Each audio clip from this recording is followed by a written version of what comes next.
There's two main ways to switch apps and navigate on your Android tablet.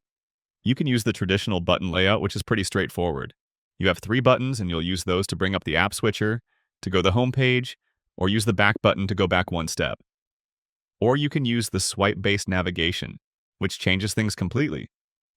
I'll walk you through both options. To choose between the two navigation options, you can go to Settings and then navigate to Display.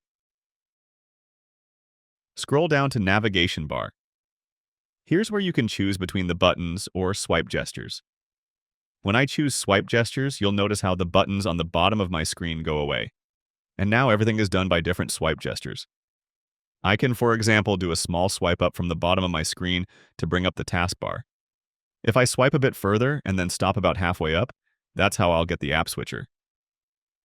Same app switcher as before, it just opens with that halfway up swipe now. I can jump to a different app and then bring up the app switcher again. Swipe up from the bottom, and sort of stop when I'm halfway up. That is the app switcher. If I swipe all the way up, that takes me to the home page. Let's do that one more time. Full swipe up and I'm back on my home page. Swipe and then sort of pause and hold in the middle. That's how you get to the app switcher. What about the back button? That's still there too, just kind of hidden. Swipe inward from either side of your tablet and it'll act like the back button, taking you one step back. I can also jump from one app to another without using the app switcher by swiping left and right from the bottom of my screen. This one takes a little bit of precision, and sometimes I end up touching something I didn't intend to. But the gesture is pretty basic. Just swipe left or right at the very bottom of your screen. Remember, the taskbar comes up with a small swipe, and you can also do a similar small swipe down to put it away. If you go back to the display settings and your navigation bar options, there's a gesture sensitivity slider under the More Options button. If you're using a case with your tablet, it might help to set this higher. Or if you're getting a lot of unintended swipes, it helps to set this lower.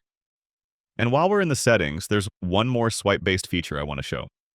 This is a Samsung-specific feature, and it's called Edge Panels. When I turn this on, you'll see a tiny little panel appear on the right side of my display.